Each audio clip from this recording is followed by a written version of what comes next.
Hello, everyone. Tonight we are perched, yes, perched, on the highest branch of a tree, older than your family name, looking down at a world that never promised to be kind. Your talons grip the bark like it's the only truth you've ever known, and above you, the wind is whispering things, daring things, foolish things. You are born with wings, but here's the catch: you're absolutely terrified of using them. So before you get comfortable, take a moment to like the video and subscribe, but only if you really like what I do here. And hey, drop your location and local time in the comments. I love knowing who's watching from where and when. Now, turn off the lights, maybe turn on the fan for some soothing noise, and let's get started tonight. You've never known anything but leaves. You were born into green that dances, breathes, listens. Everything up here rustles. The sun filters through layers of fanned-out fronds, casting stained glass shadows over your downy feathers. Your siblings, born the same week, hop with curiosity already peeking at the sky's open door. You're still blinking at the sun like it owes you an explanation. Your wings are there, you feel them feathered and twitchy tight against your sides. They're not ornamental, they're promises, but you don't trust promises. A beetle scurries across your claw. You flinch. Your siblings wouldn't have. One already fluttered out onto a thinner branch yesterday. It bent under his weight, flexed like a question, then snapped like a punchline. He flapped. He flapped hard. And, well, he's not in the tree anymore. That silence was longer than the fall. You're told the sky is freedom. Maybe. Or maybe it's just the fastest way to not exist. Instead, you crawl. You edge around the nest, staying on thicker limbs. You listen to the creak of wood and know it like a lullaby. When the wind picks up, your feathers puff out instinctively as if they remember a time your body doesn't. That's the thing about evolution. It's like a memory passed down through bone. But that doesn't mean you feel safe. One afternoon, your mother doesn't return. The sky darkens and your belly growls like thunder. A shadow long and unnatural glides across the canopy. Somewhere a monkey screams or laughs. Sometimes you can't tell the difference. You curl your toes into the bark and try not to move. Your siblings. They keep hopping. One tries to glide again, flapping too soon, too slow, spinning like a kicked leaf. You wince and look away.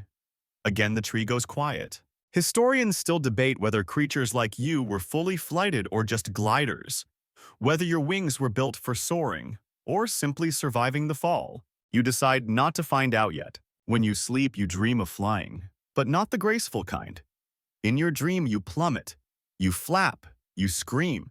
Then you land on something soft, a giant mushroom, a cloud, a pile of sleepy snakes maybe.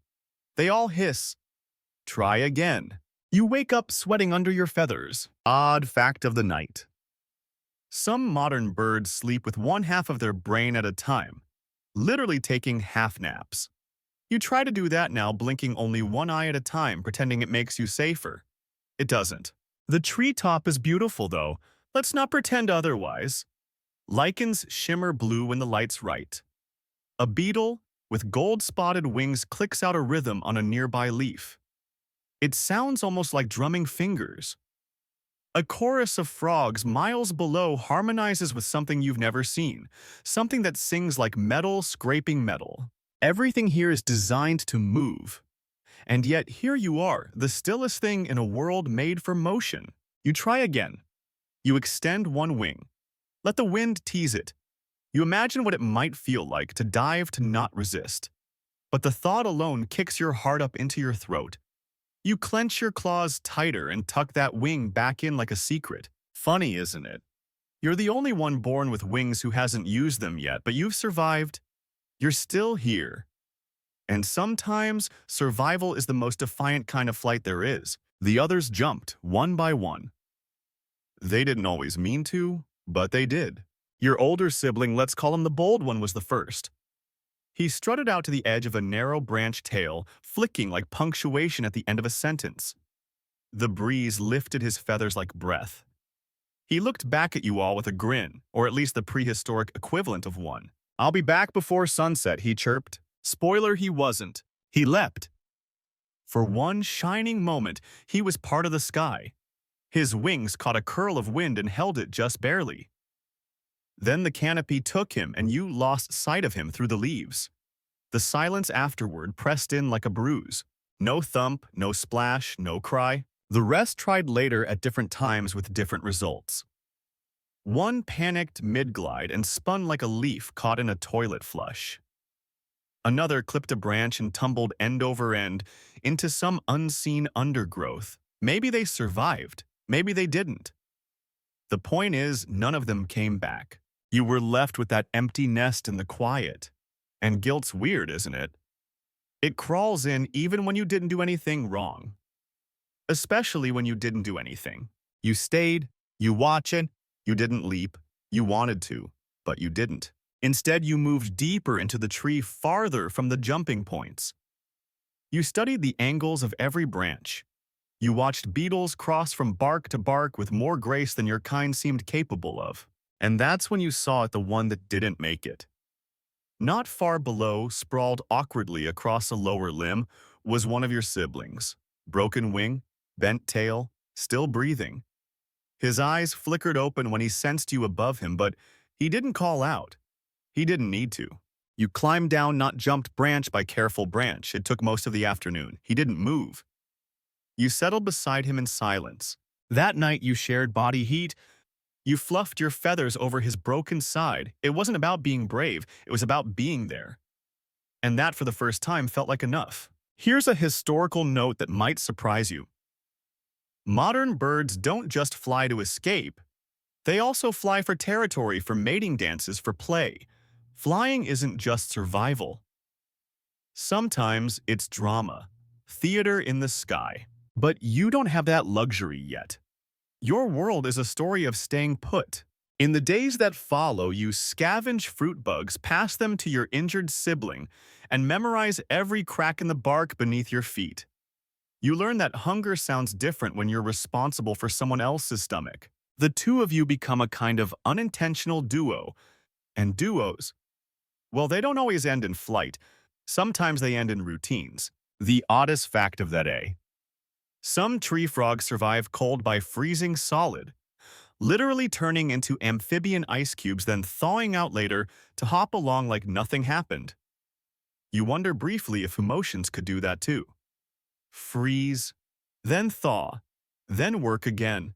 On the fourth morning, your sibling is gone. No tracks, no blood, just an indentation in the moss. Either he healed and climbed down quietly, or something else climbed up quietly. You sit there for a while, not moving. The silence creeps back in like it missed you. You return to the nest, but it doesn't feel like home anymore. The tree feels emptier, like it's waiting for you to do something you're still not ready to do. And here's where the fear becomes something new. It's not just about falling, it's about failing to try when everything else around you expects you to leap. You start to wonder if the branches you cling to are protecting you or holding you back. Historians still debate whether your kind was solitary or social, whether they raised each other or left hatchlings to fend for themselves. But that doesn't matter now. What matters is that you were there, and now you're alone. You scoot out onto a new branch. Not the thinnest, not the safest, but different. It wobbles beneath your feet. The wind catches your wings, lifts them like whispers again. You think of the ones who jumped, the ones who didn't come back, the ones who didn't mean to leave. You think about how no one ever really lands in the same place twice, and still you stay. Your claws dig in and your breath catches in your throat. The wind waits. But you don't jump. Not yet. Something isn't right. The tree, your tree. The one that's held you for days, maybe weeks, maybe your entire short, strange life shudders in the dead of night. It starts subtle. A vibration through the bark. Like a drumbeat, too far away to hear but close enough to feel. Your eyes blink open and you stay perfectly still. Feathers fluffed, every muscle a taut wire. Then the tremble becomes a groan. The branches sway not with wind but with weight. Something is climbing. You don't know what it is yet. You only know it's big. You crouch lower into the fork of the branch, your claws gripping like you've just been born again. Something below rustles loudly, displacing leaves and snapping twigs like brittle bones. The moonlight catches a ripple of scale, dark-ridged quiet in all the wrong ways. A predator, climbing. There's no time to warn anyone, not that there's anyone left to warn. It scrapes closer now, just a few branches below. You see part of a jaw hooked like a canyon cliff, eyes like mossy stones. It's an arboreal hunter, a specialist. One who has spent its entire evolutionary history solving the problem of how to hunt things like you. You don't think, your wings snap open. Instinct doesn't wait for consent. They flare wide, catching the moonlight in a soft, panicked halo. You brace your legs, feathers shivering. You're going to jump. You're going to jump. You don't jump. You lock up. Somewhere deep inside you, fear overrides biology. Your wings flap once and then curl back in. You flatten yourself against the branch. The hunter keeps coming, and then it misses. It steps on a slick patch of lichen, slips on a branch too narrow, and plunges downward with a hoarse, angry hiss that cuts off in a thud below. You don't move for a full hour. You just stay there, breathing through your beak in short, stunned bursts, heart rattling like seeds in a gourd. You feel sweat, not real sweat, just heat and panic seeping between your shoulder feathers. You almost flew, but you didn't, and somehow that saved you. That's the joke tonight, fear. The same thing that's kept you grounded may have just saved your life. Not courage, not instincts, not the noble call of the sky, just dumb, stubborn, primal fear. Odd fact for this one. Sloths, yeah. Those weird mammals sometimes mistake their own arm for a tree branch and fall to their deaths. Nature's not just brutal, it's got a sense of humor and absolutely no filter. At sunrise, you finally crawl out from the fork and peer downward. The predator is gone. Drag marks in the dirt below say it wasn't a clean fall. Maybe it limped away. Maybe it was eaten by something bigger. You don't care, it's gone. And here's the thing, the encounter changes you. Not like some Disney moment where you suddenly grow brave and soar off into a cartoon sky. But now you know the tree isn't safe. Not truly. You used to think of it as your fortress. Now it feels more like a cage made of roots and lies. You start exploring. You edge along thicker limbs. You memorize exits. You map out the bridge between your tree and the next one. There's a gap, a short glide, maybe 6 wingspans across. You eye it every day. You whisper to it like it's a dare you haven't accepted yet. Historians still debate whether certain dinosaurs were primarily climbers, gliders, or something in between. Some fossils suggest strong hind limbs for vertical launch. Others suggest weak chests unfit for powered flight. Your body.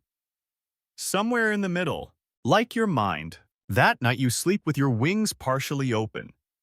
Not because you plan to use them, just in case. The wind is gentle again, and you feel it differently now. Not as a threat, not as a liar, just as a presence. Like an old story told in a language you're only just starting to remember. You don't trust it, but you're starting to listen. You take the long way down. There are 2 kinds of creatures in this world. The ones who leap and the ones who descend slowly, branch by cautious branch, pausing every few feet to double-check their own paranoia. You, of course, are the second kind. Proudly, embarrassingly, evolutionarily hesitant. The forest floor is a whole other planet. Everything feels closer to the ground, closer to something ancient. The air smells like wet bark and mushroom rot. There's something almost chewy about it. Dense, humid, and packed with sounds you can't immediately place. A clicking, a hiss, a slurp, all unsettling in their own delightful ways. You're not supposed to be here. At least that's what your body keeps saying. But the tree doesn't feel like a home anymore, and the sky is still a dare you haven't accepted. So here you are, on the ground, with wings, and not a clue what to do next. You shuffle past ferns taller than your head. Everything down here moves like it's trying not to wake the gods, slow, stealthy, ancient. You spot a turtle the size of a pumpkin wedged under a log. Its eyes blink once at you with the full weight of 200 million years behind them. You nod. It nods. Mutual understanding achieved. You're not alone for long. Two small bipedal lizards cross your path, tails swishing like bored metronomes. They stop, sniff the air, and one lets out a dry little bark in your direction. Lost your tree, huh, it seems to say. You spread your wings a little just to look taller. It works. They scamper off. A few minutes later, you find a weird patch of dirt that's been churned like something dug there recently. You lean in. The scent hits you musky, sour, sharp like old eggs and worse decisions. A burrow. You backpedal. Too late. The ground shifts and something long and slippery bursts out, a kind of proto-mammal. All teeth and bad attitude, with paws too large and eyes too angry for something so squishy looking. You freeze. Again. It growls. You squeak. Then oddly it stops. It tilts its head as if confused by what you are. Bird lizard feathered buffet. It sniffs once, then backs away into its burrow, grumbling like an old man who just remembered he left the stove on. You stand there, heart still, thumping, wings half raised. You survived. Barely. Again. Odd fact. The earliest mammals often lived underground, not to escape predators, but to avoid climate extremes. Basically, they were ancient introverts. You keep walking. You find a stream. It babbles in a language older than trees. You crouch and drink your beak, skimming the surface. Ripples spiral outward like soft warnings. Something brushes past your leg under the water. Could be a fish, could be a ghost. You don't ask. As you explore farther, you find signs of life that shouldn't be this low. Nesting materials, feathers like your own scraps of fruit. And then a sound you haven't heard in days, another chirp, another you. You follow it cautiously, winding around moss-covered trunks and beneath weeping branches. And there, under a bent palm, is another of your kind. Not a sibling, but close enough. Their feathers are sun-bleached, their eyes wide. You both freeze. Tree, they say. Not with their mouth, but their posture, their tilt, their hesitance. You nod. Gone, you reply just as silently. You sit across from each other no more than 5 tail lengths away. You don't talk. There's no need. A beetle buzzes between you, landing on a leaf. You both lunge for it at the same time. Your beaks clack together. A beat of silence. Then laughter. The quiet kind. The kind that bubbles in your chest like fresh water. It's not a friendship yet. But it's something. A reminder that you're not the only one who didn't leap, not the only one who came down instead. Historians still debate whether early feathered dinosaurs moved in social bands or more solitary clusters. There's evidence of both, tracks laid together, nests built near one another, but also scars, evidence of competition, rivalry, abandonment. You lie on your side that night beneath a tangle of roots. Your wings stretch open more out of habit than need. The other one lies nearby, watching the stars blink through the canopy. Still scared, you imagine them asking. You don't answer, but you know the truth. Yes, and somehow that's fine. The forest burns in the distance. Not like a fast, ravenous thing. Not yet. More like a rumor, a whisper passed from treetop to treetop, leaf to leaf. Smoke curls through the canopy like a lazy ghost, and birds. Real birds, the flappy show-offs, start abandoning their perches with sharp cries.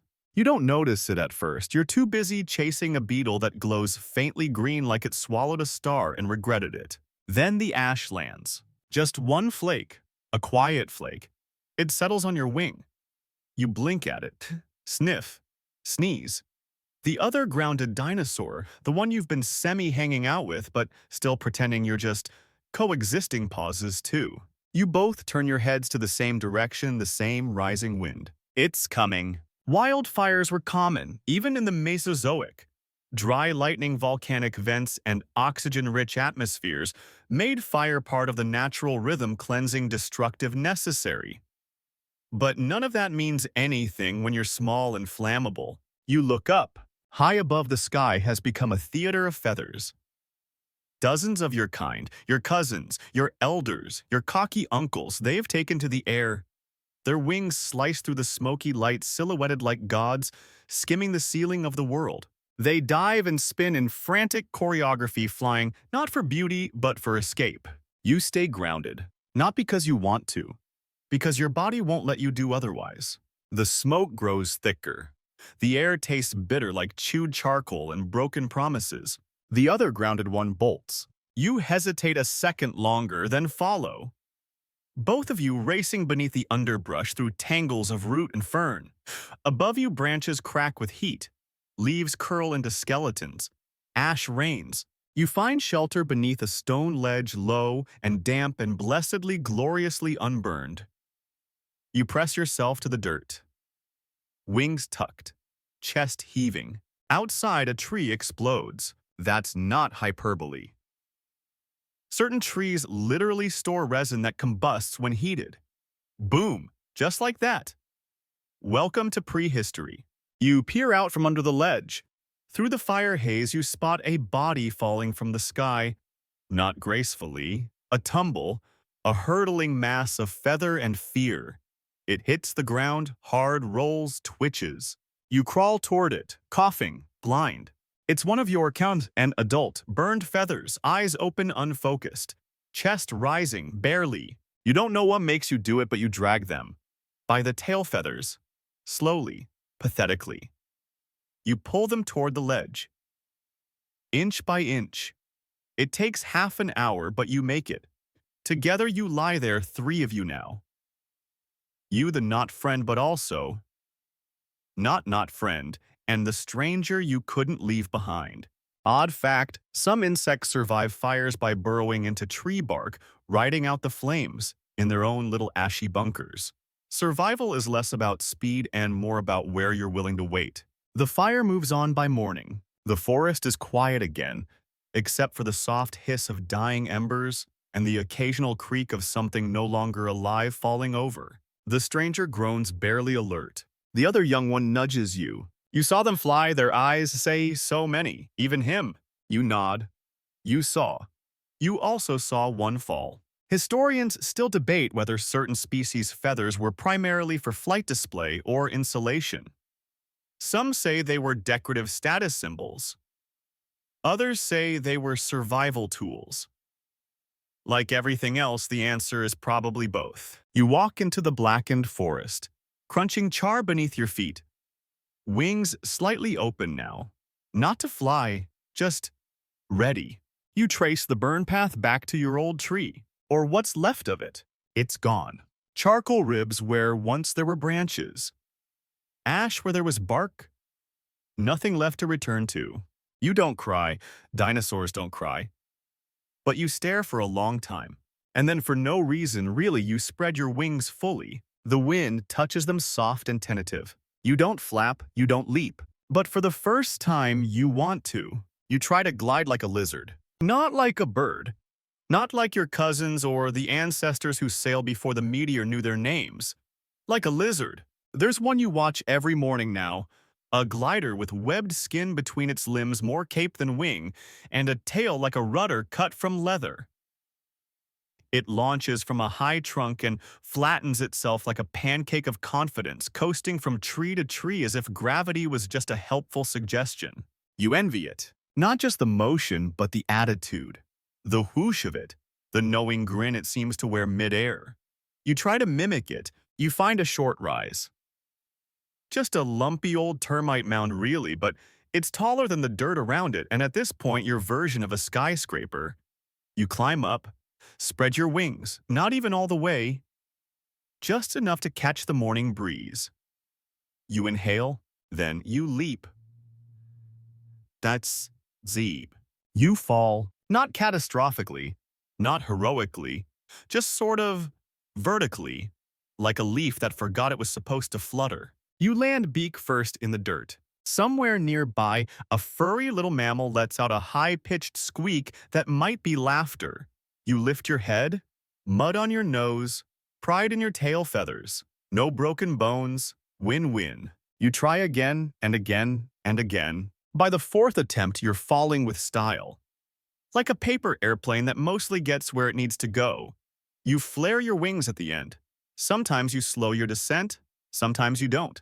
The mammals keep watching. One of them even tosses a seed at you once. Misses by a foot, but the message is clear.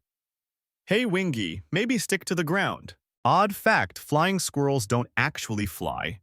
They glide. The record for longest recorded glide in a living flying squirrel is 90 meters. They do this with no feathers, no real wings, just skin and gumption. You are starting to understand that it's less about what you have and more about how you use it. You make a hobby of it now. Leaping from rock to root, from rise to ledge. You start measuring the wind with your chin, licking the air to taste its direction. Once you catch a particularly strong updraft and manage to hang in the air for what feels like forever. It's 3 seconds, but that's forever in dinometrics. The other young one you're not friend but also definitely, still.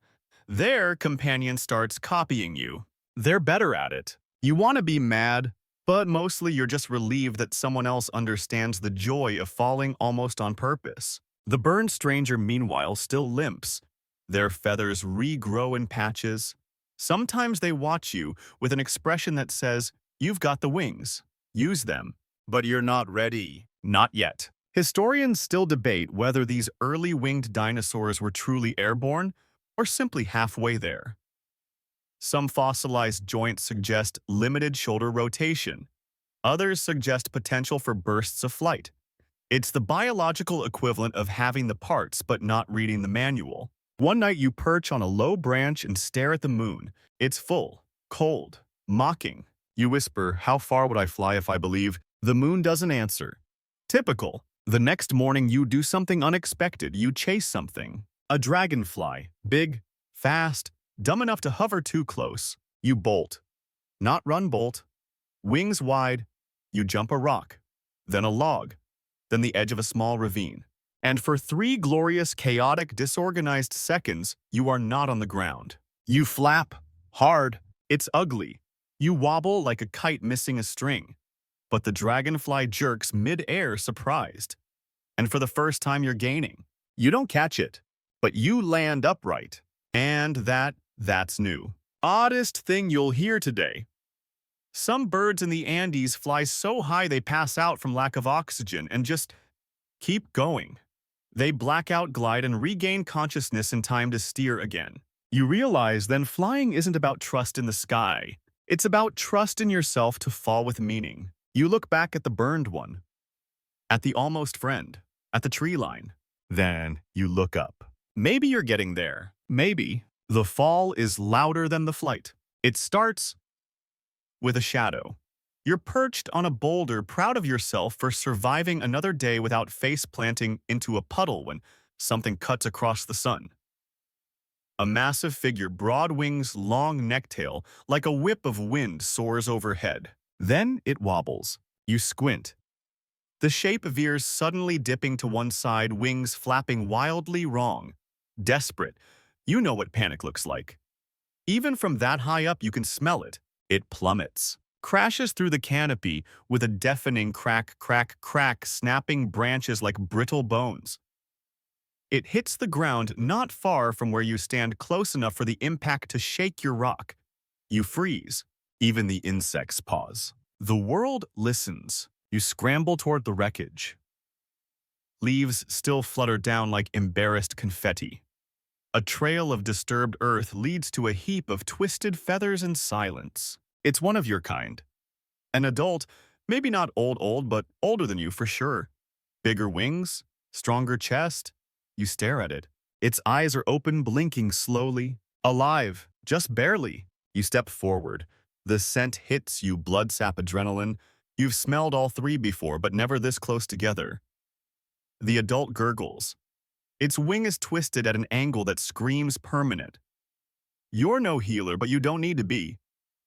That kind of angle means it's never flying again. It doesn't look at you. It looks past you. Upward. Toward where the sky used to be. You sit beside it. You don't talk. Dinosaurs don't do deathbed dialogue. You just sit. You think about every time you wanted to fly and didn't. You think about this skyrunner who did and now can't. Eventually its breathing slows, then stops. That's it. No roar, no final words.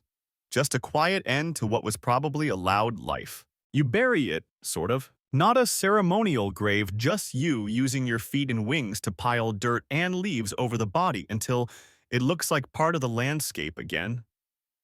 The other young one helps. The burned one watches from a distance, not moving. Afterward, none of you say anything. You don't have to. You realize something standing there in the dappled light of post-fall silence. Flying doesn't save you. Falling doesn't kill you. Risk just is. Odd fact. Some birds will fake a broken wing to lure predators away from their nests, limping pathetically until the threat follows, then suddenly flying off perfectly fine. Theater for survival. Oscar-worthy deception. You wonder if this one fell trying to protect someone, something, or maybe just misjudged the wind. Historians still debate whether dinosaur flight was coordinated, instinctive, or learned. Was it practice, repetition, or one bad gust away from tragedy? You climb to a new vantage point later that day, a ridge overlooking the forest basin. From here you can see the patchwork scars left by the fire. The paths cleared by falling giants, the bones of trees once taller than dreams. The wind hits you gently. You don't leap, but you stand there longer than you used to. Your feathers catch the breeze and tremble, not with fear, with awareness. The same way a door creaks before it opens. You think of your parent, the one you barely remember, the shape of their shadow once so massive, now just a fog in your memory. You think of the first fall you witnessed, the first leap you didn't take. You think of this adult who fell today, their broken wing now hidden under leaves and dust, and you whisper, "I'm still here." It's not a vow. It's not a plan. Just a fact. You turn to leave the ridge and nearly trip over your own foot. The other young one snorts. You glare at them. Don't your eyes say, "I didn't"? Theirs reply. You both walk back in silence. But the wind doesn't stop. It follows. You enter the canyon like it's a dare. It yawns wide in front of you, a deep, cracked smile in the earth's face. The air here is dry and thin, stripped clean of the forest's usual perfume. The sun barely touches the bottom. What light does reach down flickers against stone and echoes back in strange, twisted whispers. The vultures led you here. You followed their lazy spirals in the sky, expecting something dead, something still. But the canyon doesn't offer death. It offers wind. Wind like you've never felt before. Not the warm updrafts of a mid-morning nest. Not the gentle breezes between ferns. This is something ancient, something that seems to speak a language older than feathers. It howls. It howls as if trying to remember a name it forgot millions of years ago. It shoves and pulls and dances in circles. You step closer to the edge. Pebbles scatter down, skittering across ledges. Gone. The drop is significant. You stretch your wings. The wind grabs them like a hungry hand. It lifts you just slightly, then lets go. A tease, a threat. Your not friend is here too, pacing near a narrow path that winds down into the canyon's ribs. "Let's walk," their face says. No, says yours, not yet. You sit at the edge, and the canyon speaks again. It says, "What if?" You scoff. Nice try. Still you edge closer. Odd fact for this one, there's a bird. The common swift that spends almost its entire life in the air, eating, sleeping, even mating mid-flight.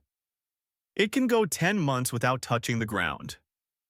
You meanwhile have wings and haven't flown longer than a sneeze. You think about that swift, and you feel small. And then you try it. Not the full leap, just a drop, a dip. You find a safe ledge maybe 2 tails below. You jump. You land. Not gracefully, not terribly, just landed. You try the next ledge, then the next. You're climbing the canyon the wrong way down instead of up, but it still feels like something. Halfway down the wind shifts. It rushes up from below, wrapping your feathers in a sudden cradle. Your legs wobble. You open your wings instinctively. The wind fills them. You don't fly, but you hover. Just for a moment, just an inch off the stone. You laugh, or something close to it. The echo returns your laugh stretched and distorted like the canyon is laughing back at you, or with you, you're not sure. Historians still debate whether some feathered dinosaurs actively sought out high places to practice gliding, or if they were just following prey or escaping threats. Maybe it was both. Maybe the climb was always part of the flight. Near the canyon floor, you find a dead tree jutting from the rock. Charred, ancient. Its branches twist upward like pleading hands. There's a nest tucked inside. Not yours. Not anyone you know, just a nest. Abandoned, featherless, crumbling into the wind. But it hits you. Someone else once looked at this canyon and thought this will be a safe place. You don't know if they ever flew out of it. That night, you and the not-friend sleep in a cave shelf halfway up the wall. The burned one stayed behind again. They're slower now, tired more often. You lie on your back, stare at the stars framed in jagged stone. The wind howls again. But now it doesn't sound like a threat. It sounds like a suggestion. You close your eyes and dream of leaping. This time, you don't wake up before you land. You find the nest by accident. You're not hunting. Not really. You're foraging, poking through dry leaves and half-rotted bark, chasing the same fat beetle that's eluded you for 2 days now. It dives into a hollow log and disappears like it has a personal vendetta against you. You follow. Because pride. And that's when you see it. Tucked deep in the roots of an overturned tree, sheltered warm, almost invisible from above, is a nest. Not yours, not your species. But familiar enough: woven grasses, mud-slicked walls, and 3 oval eggs pale with reddish speckles. Still, silent. You freeze. The air is oddly quiet here, thick with the feeling of being watched. You look around, no parents, no movement. Just wind through the branches like the whisper of someone holding their breath. You could walk away, but you don't. You sit. Just a few steps away. You don't touch the eggs. You don't sniff them. You just exist nearby, like a guard, like a thief who hasn't decided yet. A rustle in the underbrush breaks your thoughts. A shape slinks out low to the ground, covered in patchy fur, with long, curved teeth that catch the light like polished tools, one of those night-hunting proto-things. Half mammal, half mistake. It sees you, then the nest. Its eyes narrow. It charges. You don't think. You move. Between the hunter and the eggs, your wings flare out, wide feathers bristling. You shriek something guttural and clumsy that probably sounds like a baby losing a fight with a trumpet. But it works. The thing skids, halts, reconsiders. It hisses. You hiss louder. You're getting good at that. And for reasons known only to the gods of poor decision-making, it backs off. Vanishes into the ferns, muttering curses in a language no one remembers. You collapse beside the nest, shaking, embarrassed, victorious. You didn't fly, but you protected something, maybe for the first time. Odd fact. Some birds today instinctively protect eggs that are not their own. They don't know why. The wiring in their brain just says round and warm equals help. You stay with the nest all afternoon. No parents come. No predators return. Eventually, hunger reminds you that heroism doesn't fill your belly. You leave the nest, but not far. Just up a tree nearby, one with strong branches and a view of the clearing. You watch, and that night under starlight, the other young one finds you again. They tilt their head at the nest. You nod. Yours, they seem to ask. You shake your head. Still matters, their look says. You don't answer, but you know it does. The burned one arrives later, slow but stubborn. They settle nearby with a heavy sigh and a grunt that could mean anything from "I approve" to "Why are we doing this again?" Historians still debate whether early social bonds between species were formed out of mutual benefit, accident, or emerging empathy. This moment won't end the debate, but it adds to the pile. The 3 of you sleep near the nest, not as a flock, not quite a family, but something. When dawn breaks, the wind picks up again. Your wings twitch in your sleep, not from fear, from anticipation. The dream starts the same way it always does. You're standing on the edge of a cliff. Not just any cliff, a tall, impossible one. Its lip curling like the rim of the world itself. Below, fog. Endless fog painted with moonlight. Above, stars that blink slowly as if they're watching you. You spread your wings. You jump. And for once you don't fall. You float, effortless, silent, gliding across the open night like you were born to do this, which technically you were. You dive, then rise, barrel roll, laugh. Yes, laugh. A laugh. Your reflection flits across a lake below, perfect and shimmering. Flying fish leap beside you, glowing with bioluminescence. One whistles. You whistle back. You are no longer a creature escaping the ground, you are part of the sky. And then, the dream ends where it always does. A noise, a snap, a sudden tilt of the world. You're upside down, falling backward. Your wings forget what they're for. The fog rises fast. And you wake up gasping. The fire's long gone. The canyon's behind you. But the dream's still here. Still warm and humming behind your eyes. You roll over. The nest is still safe. Your knot friend is curled up, feet twitching like they're chasing something in their sleep. The burned one is snoring like a mammoth with seasonal allergies. And you're wondering when the dream will stop being a dream. Odd fact, flying fish actually do leap from the sea and glide using enlarged pectoral fins. Some can stay airborne for up to 45 seconds. Not bad for animals with zero business in the air. You wonder what your ancestors would think of you, winged and cautious, capable but hesitant. Would they be ashamed or patient? You stretch. You've been stretching more lately. Wings open a little wider, a little longer. Not just to feel the breeze, but to test it. You hop up to a tree branch, then another, then one more. The clearing opens beneath you. The eggs are still unclaimed. You wonder if they ever will be. Part of you wants to wait forever, guard them like some ridiculous feathered knight. But another part of you is growing restless. The wind calls, not as loud as in your dreams, but more persistently now. Later that day, you try again. You find a rise small and sloped. Not even a hill, just an ambitious route. You spread your wings, run and leap. You glide.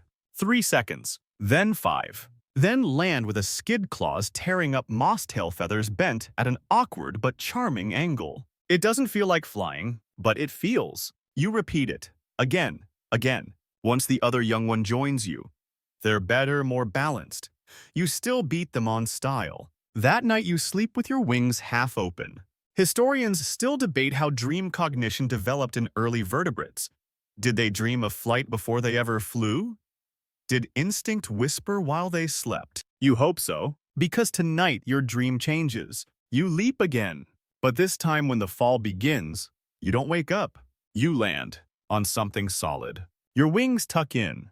You walk forward. A tree rises before you, familiar, charred but whole, and in the branches your nest. You curl up inside feathers, soft heart quiet. No fear, just sleep. You're out of time. The predator finds you at noon when the light is sharpest, shadows shortest, and laziness at its peak. You're lounging on a flat rock, wings half spread for warmth, beak tilted just slightly to the sky, content almost, maybe even smug. Then the ferns behind you rustle in the wrong rhythm. No breeze, no bird. Something big. You pivot fast. It's not your first close call, but this one's different. Claws first, teeth like stone daggers. A predator of the ground-running, chicken-hating variety. Not the climb and catch kind. No, this one's built for chase. It sees you.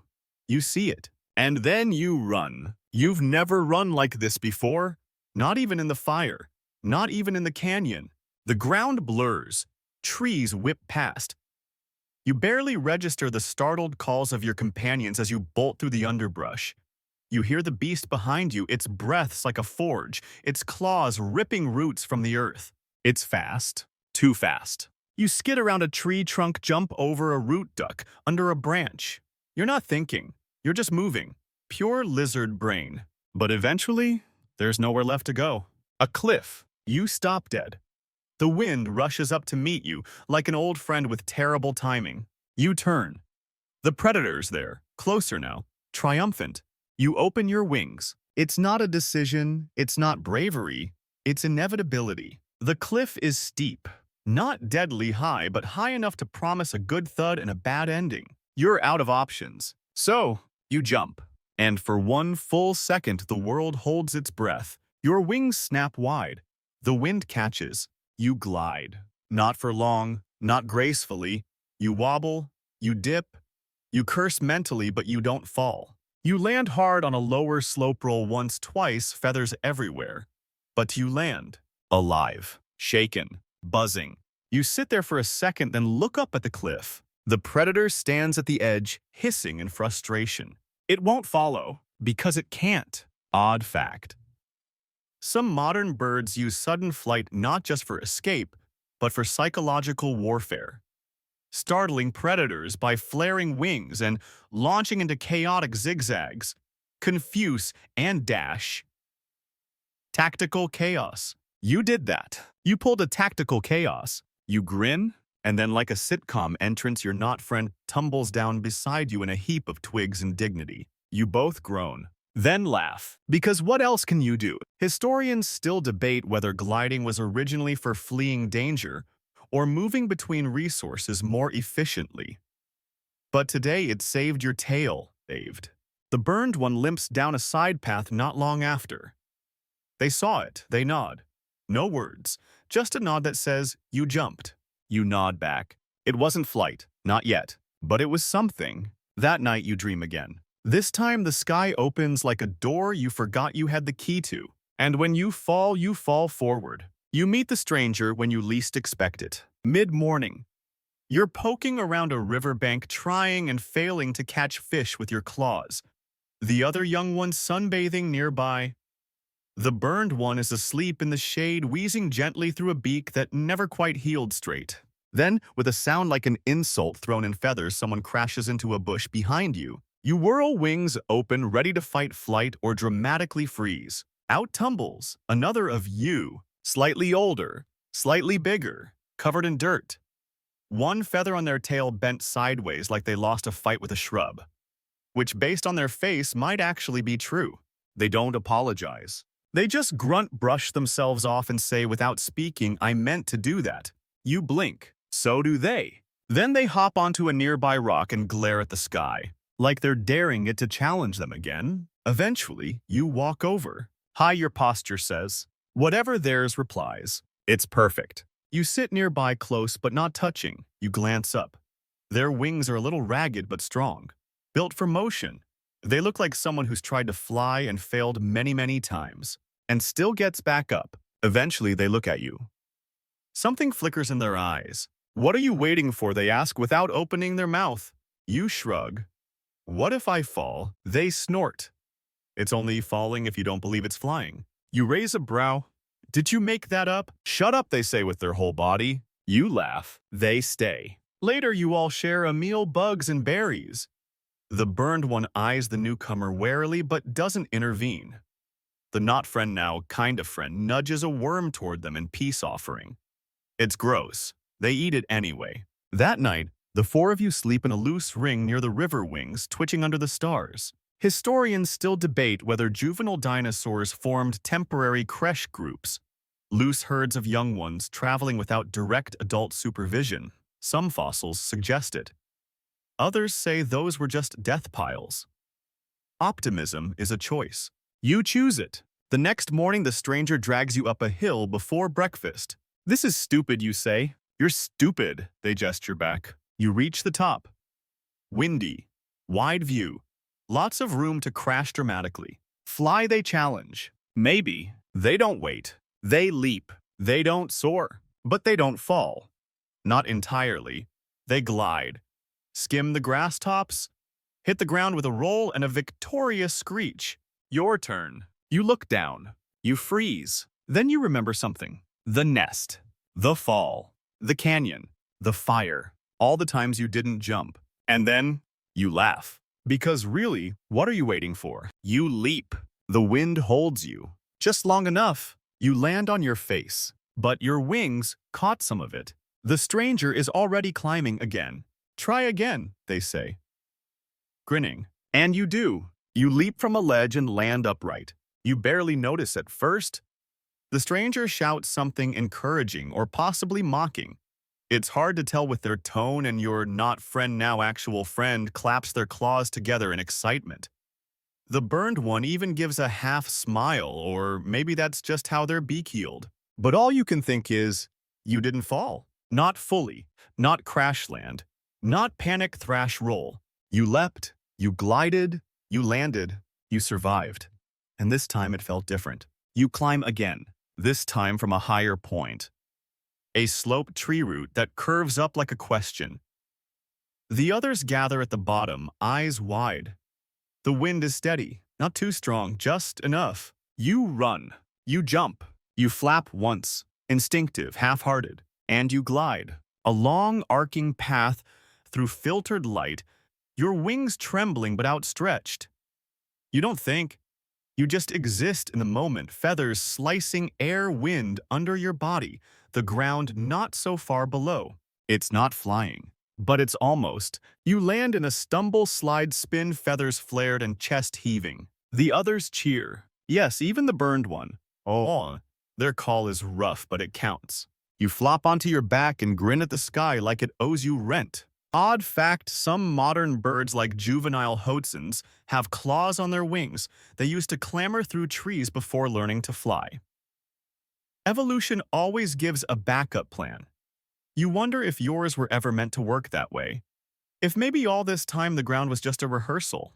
You spend the rest of the day hopping ledges, gliding from one branch to another, trying new takeoffs, new landings. You wipe out plenty. But each time you crash with style. The stranger shows you a trick catching the wind from a rock shelf to stretch your glide longer. You try it. You overshoot. End up face first in a bush full of tiny spiders. Fly with dignity, they say. I landed with dignity, you mumble through leaves. They snort. Friends now clearly. Your original tree feels far away now. Not in distance, in memory. Like a place someone else lived. A version of you that wore the same feathers but never looked up long enough to see how much sky there really was. Historians still debate whether animals needed social encouragement to attempt flight or whether it was purely instinctual. You're pretty sure it's both. Instinct got you wings. Companionship gave you nerve. At dusk, the sky turns gold. You and the others sit on a high branch together, legs dangling, feathers glowing. The stranger asks, "Think you'll ever fly for real?" You shrug. Define real. They smile. That's the spirit. You rest your head back, close your eyes. The air smells like dust and bark and confidence. You still don't know what you're doing. But now, for the first time, you don't mind. You sleep soundly even when the wind howls through the trees. Your dreams don't end with falling anymore. They end with landing. You leap farther each day. It becomes a ritual. Now wake, stretch. Glide, crash, laugh, eat, repeat. The days fold into one another like pages in a book someone left out in the rain, soft, messy, unpredictable. You push your limits. A taller rock, a wider gap, a windier ledge. You learn to feel the air change before it does, to time your leap with the gust instead of against it. Some days you glide 10 body lengths. Other days you clip a branch and get a face full of bark. But it's all progress. The stranger is relentless. They keep finding higher places, shouting encouragement like a coach who's also your biggest rival. Wider wingspan, looser knees, stop flapping like a panicked moth, they say with love. The not friend is more subtle. They mimic you when you're not watching. On good days, they almost pass for graceful. The burned one no longer tries to follow. They just watch now, sitting atop a low stone, their eyes half-lidded but alert. You think they're proud even if their body can't quite keep up anymore. One evening, you find a ledge none of you have tried yet.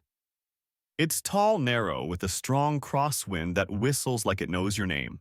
You climb it. You take your time. Your wings open like old doors, hinges smoother than they used to be. You glance back at the others. They're watching. You leap.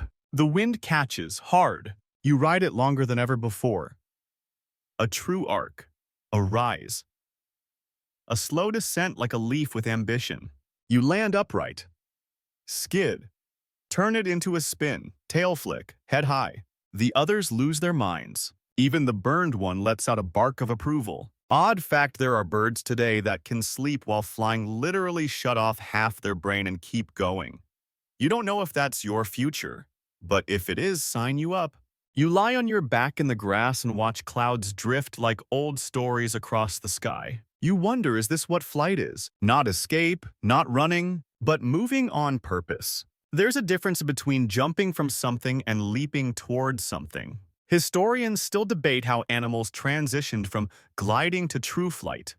There's no clear line in the fossil record. No moment where someone took off and never came down. But maybe the shift wasn't physical. Maybe it was mental. Maybe flight begins when fear stops being the loudest voice in your head. You still haven't flown, not really. Not in the way birds do, not like the swift or the hawk or the dream version of yourself. But you're close. Close enough to feel the sky watching. Not as a challenge, but as an invitation. The wind doesn't push you today. It waits. That's how you know something's different. You wake to a stillness so complete, it feels like the forest is holding its breath. No flapping leaves, no screeching insects, just quiet. Gentle, anticipating. You stretch slowly, wings first, then legs. Your joints pop in that satisfying way that says you've been doing this a while. The others stir near you, your not friend now friend, the sharp-tongued stranger, the old burned one. All silent, all watching. Even the air is patient. You climb, not a mad scramble, not a clumsy rush. A calm, deliberate ascent to the highest branch of a tree that shouldn't even be standing. Lightning struck, half dead, tall anyway. The bark peels beneath your feet like parchment. But you don't slip. You perch at the very edge, wings half spread, and you wait. Not for permission, not for a gust, for yourself. Odd fact, some creatures glide for their whole lives and never flap once. Others flap all day and never leave the forest. Evolution has no rulebook. It's just what works. You close your eyes. You remember the nest. The ones who leapt too soon. The ones who never returned. You remember the canyon, the fire, the predator. You remember your wings opening, not because you trusted them, but because you had to. You open your eyes. The wind rises. Just a little, just enough. You step off. No run, no launch, just a step. And the air is there. Every feather catches it. Every bone aligns. And suddenly, you're not falling. You're not gliding. You're flying. It's not far. It's not fast, but it's enough. You ride it for 3 seconds, then 5, then 10. No panic, no fear, only you and sky and a memory of something you hadn't yet become. Below. Your friends leap up cheering in their prehistoric ways. Squawks flaps a triumphant spin from the stranger. The burned one barks a single note that echoes like a song ending. You land with a soft skid and a feathered bounce. You're laughing before your claws touch dirt. The sky didn't ask for much, just for you to stop waiting, just once. And now it's yours. The sky never promised you anything. You were born with wings but no instructions. Fear was your companion, the canopy your ceiling. Others leapt, some soared, others vanished. You stayed. Not because you lacked the parts, but because you lacked the why. And yet, you moved. Downward at first, into the roots and rot, into silence, into odd friendships and stranger lessons. You watched the world burn, then rebuild itself. You learned how to fall on purpose, how to get up without shame. You guarded eggs that weren't yours, climbed cliffs that didn't ask you to. You learned patience, you learned wind. And through it all, you waited for the day the sky would make you ready. But it never did. Because it wasn't the sky that had to change. It was you. Now, as the air hums softly beneath your wings, as you soar not far, not high, but truly you understand what all the falling was for. Not failure, not shame. Practice. Every missed jump, every wobbly landing, every moment of fear carved a path through you so that today, when the wind finally waited, you would know how to answer. You don't know how long this flight will last, but you're not afraid anymore. Not of falling, Not of flying, not of being ready, because now you are. And the wind, it's yours now.